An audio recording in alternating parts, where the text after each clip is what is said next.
Hi hello மக்களே, இன்றைக்கி நம்ம சேனலில் என்ன பார்க்க போகிறோன்னா ஒரு சாட் மசாலா தாங்க.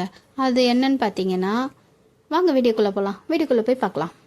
அது என்னன்னு பார்த்தீங்கன்னா பானிபூரி மசாலா தாங்க. என் பையன் ரொம்ப நாளாக கேட்டுட்டு இருந்தான், பானிபூரி வாங்கி கொடுங்கன்னு. என் ஹஸ்பண்ட் சொன்னாங்க வெளியே வாங்க வேணாம், அது எப்படி இருக்கும் இல்லை வீட்டிலே செய்யலாம் அப்படின்னு. நானும் ட்ரை பண்ணிகிட்டே இருந்தேன், என்னால் டைம் கிடைக்கலன்னு. அப்புறம் ஒரு நாள் நாங்கள் செஞ்சு சாப்பிட்டோம். அது எப்படி செஞ்சோன்றதை உங்களுக்கு நான் வீடியோ ஷேர் பண்ணுறேன். இதுமாரி உங்களுக்கு பொட்டேட்டோவை ஃபஸ்ட்டு நீங்கள் எத்தனை உருளைக்கிழங்கு வேணுமோ வேக வச்சுக்கோங்க. உங்கள் வீட்டில் இருக்கிற ஆட்கள் உங்கள் மெம்பர்ஸ் பொறுத்துங்க. ஸோ வேக வச்சு எடுத்து தோலை உரிச்சி வச்சு இதுமாரி ஆற வச்சுருங்க. அதுக்கப்புறம் பார்த்திங்கன்னா ஒரு பவுலில் ஆற வச்ச உருளைக்கிழங்க இதுமாரி மசிச்சுக்கோங்க. கையிலே நீங்கள் இதுமாரி அழகாக நல்லா மேஷ் பண்ணி மசிச்சு வச்சுக்கோங்க. ஓகேங்களா? அதுக்கப்புறம் பார்த்திங்கன்னா இதுக்கு தேவையான பொருட்கள் வெங்காயம், பச்சை மிளகாய், அதுக்கப்புறம் பார்த்திங்கன்னா சீரகத்தூள், இஞ்சி குட்டி குட்டியாக போடலாம். நான் என்ன பண்ணேன், இதில் இஞ்சி பூண்டு கொஞ்சமாக பேஸ்ட்டை போட்டேன். ஏன்னா பொட்டேட்டோலையா நம்மளுக்கு கேஸ்ட்ரிக் ப்ராப்ளம் இல்லாமல் இருக்கும். பச்சை மிளகாவை குட்டி குட்டியாக கட் பண்ணி போட்டுக்கோங்க. அப்புறம் இந்த புதினா எதுக்குன்னு பார்க்குறீங்களா? புதினா ரசம் வைப்போம்லங்க, அதுக்காக தான். ஸோ அதையும் கிள்ளி வச்சுக்கோங்க. ரெடியாக எல்லாமே பண்ணி வச்சுக்கோங்க. இஞ்சியை கொஞ்சம் கொஞ்சமாக சின்னதாக கட் பண்ணி போட்டுக்கோங்க. பசங்க வாயில் மாட்டோம் சாட மாட்டாங்க, நான் பேஸ்ட் பண்ணி கொஞ்சமாக போட்டுட்டேன். அது உங்கள் விருப்பங்க, நீங்கள் எப்படி வேணால் போடுங்க.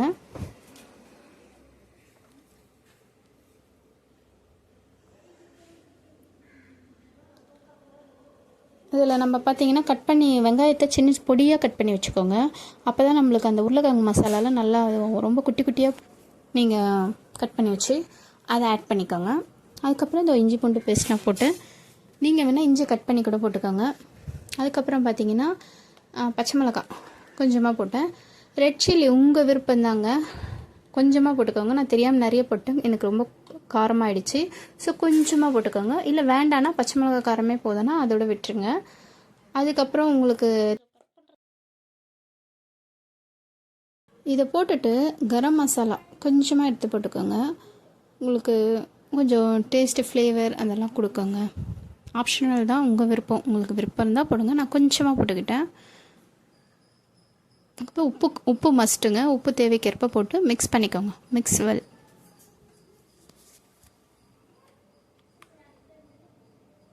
அதுக்கப்புறம் பார்த்திங்கன்னா நம்ம இப்படி பண்ணது எவ்வளோ அழகாக வந்திருக்கு பாருங்கள். ஸோ சீரகத்தூள் வேணாலும் கொஞ்சம் போட்டுக்கோங்க, ஜீரண சக்திக்கும் நல்லாயிருக்கும். ஸோ இப்படி மிக்ஸ் பண்ணி ரெடியாக வச்சுக்கோங்க. அதுக்கப்புறம் பார்த்திங்கன்னா அடுத்தது நம்ம என்ன செய்ய போகிறோன்னா, நம்ம இந்த புதினா ரசம் தாங்க. அதுக்கு தேவைக்கேற்ப புதினாவை ஒரு கட்டு வாங்கினா நான் அதில் கொஞ்சமாக தான் எடுத்துக்கிட்டேன். ஏன்னா அது கொஞ்சம் அரைச்சி ஊற்றினாலும் நிறைய வரும். ஸோ கொஞ்சமாக கிள்ளி இதுமாரி மிக்ஸி ஜாரில் போட்டுக்கோங்க. உங்களுக்கு தேவைன்னா பச்சை மிளகாய் போடுங்க. ஆனால் பச்சை மிளகாய் போட்டால் தான் நல்லாயிருக்கும். நாங்கள் 1 போடுங்க, நான் 2 போட்டுட்டேன், அதுவும் காரமாகிடுச்சு. ஸோ ஒரு பச்சை மிளகாய், அப்புறம் உப்பு, இஞ்சி சின்னதாக கட் பண்ணி போட்டுக்கோங்க. அப்புறம் புளி கரைசல் கொஞ்சம் ஊற வச்சுக்கோங்க. ஒரு கொஞ்சமாக புளி, நெல்லிக்காய் அளவு கூட இல்லை, சின்ன நெல்லிக்காய் வரும் இல்லையா, அந்த அளவு புளி கரைசல் ஊற வச்சுக்கோங்க. அது ஊர் தனியாக வைக்கிட்டோம். இப்போ நம்ம போட்ட இந்த புதினா இதெல்லாம் போட்டு ஒரு மிக்சியில் நல்லா அரைச்சி எடுத்துக்கோங்க. ஸோ உங்களுக்கு நல்லா என்ன சொல்கிறது, நல்லா அரைஞ்சிருக்கணும். அது கூட நம்ம என்ன பண்ணணும்னா இதுமாரி வரும், அரைச்சோன்னே இப்படி வரும். புளி கரைசல் ஆல்ரெடி கொஞ்சமாக ஊற வச்சுருந்தால அதையும் நீங்கள் இதோடு சேர்த்து ஊற்றிக்கோங்க. அப்புறம் வடிகட்டிடுங்க, ஏன்னா புதினா திப்பியாக வரும். ஸோ வடிகட்டி ஃபில்டர் பண்ணி எடுத்துட்டிங்கன்னா நம்மளுக்கு நல்லாயிருக்கும். அதுக்கு உங்களுக்கு எவ்வளோ ரசம் வேணுமோ அவ்வளோ தண்ணி உங்களுக்கு மிக்ஸ் பண்ணிக்கோங்க. உப்பு தேவைக்கேற்ப போட்டுக்கோங்க.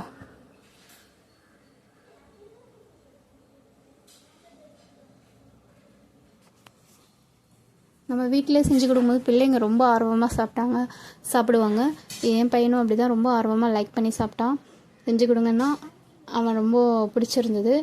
இந்த பானிபூரி உங்களுக்கு தனியாக பூரி மட்டும் சொல்கிறேன், கடையில் விற்குங்க, அதை வாங்கிக்கோங்க. எங்கள் ஏரியாவில் பார்த்திங்கன்னா ஒருத்தர் வண்டியில் இந்த சைக்கிள் தள்ளு வண்டியில் விற்றுட்டு வந்தார், அப்பளம் வடகம். அது கூட இதுமாதிரி சின்ன பேக்கெட் ஒன்று விற்றுட்டு வந்தார், 15 ரூபா 20 ரூபான்னு. நாங்கள் அதை வாங்கி வச்சுக்கிட்டோம். மற்றபடி நம்ம உருளைக்கிழங்கும் புதினா ரசமும் நானே தான் பண்ணேங்க. அதுக்கு பார்த்தீங்கன்னா நான் ரெடியாக பண்ணி வச்சுட்டு அப்புறம் இந்த பானிபூரிக்கு நம்ம பொரிக்கணும் இல்லையா, பூரி மாதிரி. அப்போ எண்ணெய் நம்ம கடாயில் நம்ம எண்ணெயை ஊற்றிட்டு நல்லா சூடு ஏற்றுருவோம். ஓரளவுக்கு சூடு ஏற்றுங்க, ரொம்ப புகை வரக்கூடாது. ஏன்னா அந்த அப்பளம் என்ன பார்த்தீங்கன்னா பானிபூரி ரொம்ப கருகிடும். ஸோ அதெல்லாம் மீடியம் சூடு ஏறினோடனே ஓரளவுக்கு மீடியமாக தீ வச்சுக்கோங்க. பொரியும் போது கொஞ்சம் ஹை ஆக்குங்க, அப்போ ஸ்லோ பண்ணுங்கள். சூப்பருங்க, எவ்வளோ அழகாக வந்துச்சு. குட்டி குட்டியாக குட்டி குட்டி பூரிங்க.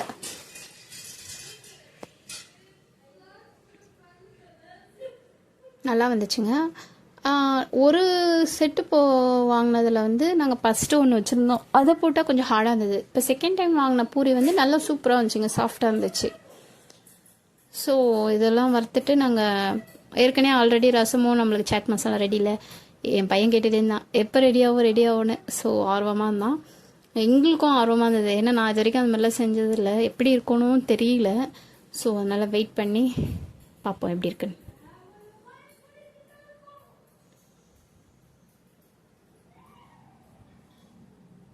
இந்த பாருங்கள், கடைசியாக எல்லாம் சுட்டோன்னே நிறைய வந்துச்சு. இது மாதிரி ஒரு பேஷனில் வச்சுட்டேன்.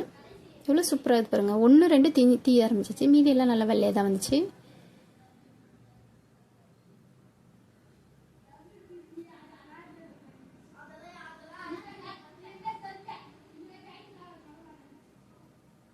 பாருங்கள், இதில் நான் பூரி எடுத்து ஓப்பன் பண்ணி நான் அந்த மசாலாவையும் அப்புறம் இந்த புதினா ரசத்தையும் நான் ஊற்றி பையனுக்கு கொடுத்தேன்.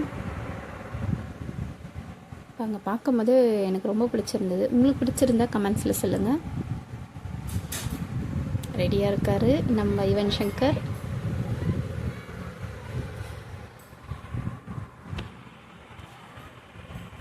ஏன்னா கடையில் எப்படி இருக்கும்னு தெரியல, சில கடையிலலாம் என்ன தண்ணி கலக்கிறாங்க, நம்மளே வீட்டில் செஞ்சு கொடுப்போம் சொல்லிட்டு ட்ரை பண்ணேன். நான் கொஞ்சம் மிளகா வந்து நான் கொஞ்சம் எக்ஸ்ட்ரா போட்டேன். ஒரு மிளகாவோட போட்டிருந்தா காரம் கரெக்டாக இருந்திருக்கும்னு நினைக்கிறேன். நான் 2 மிளகா போட்டதுன்னா. நாங்கள் எல்லாருமே சூப்பராக லைக் பண்ணி சாப்பிட்டோம். என் பையனோட ரிவ்யூ கேளுங்க, எப்படி இருக்குன்னு சொல்லலாம்.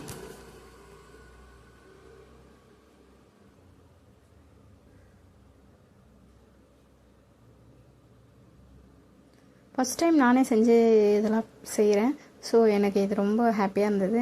நெக்ஸ்ட் டைமும் செஞ்சு தரணும்னு இன்னும் டிஃப்ரெண்ட்டெல்லாம் செய்யணும், அதெல்லாம் வீடியோ போடுறேன். கண்டிப்பாக மறக்காமல் நம்ம சேனலுக்கு லைக் பண்ணுங்கள், ஷேர் பண்ணுங்கள். இந்த வீடியோ பிடிச்சிருந்ததுன்னா மறக்காமல் நம்ம சேனலுக்கு சப்ஸ்கிரைப் பண்ணாமல் பார்க்குறவங்க சப்ஸ்கிரைப் பண்ணுங்கள். கூடவே பெல் ஐக்கானை ப்ரெஸ் பண்ணுங்கள். அப்போ தான் நம்ம வீடியோ போட அடுத்தடுத்த வீடியோ நெக்ஸ்ட்டு ஃப்ரண்ட் பேஜில் வந்து நிற்கும். தேங்க்ஸ் ஃபார் வாட்சிங். நெக்ஸ்ட் வீடியோவில் பார்ப்போம். Bye friends.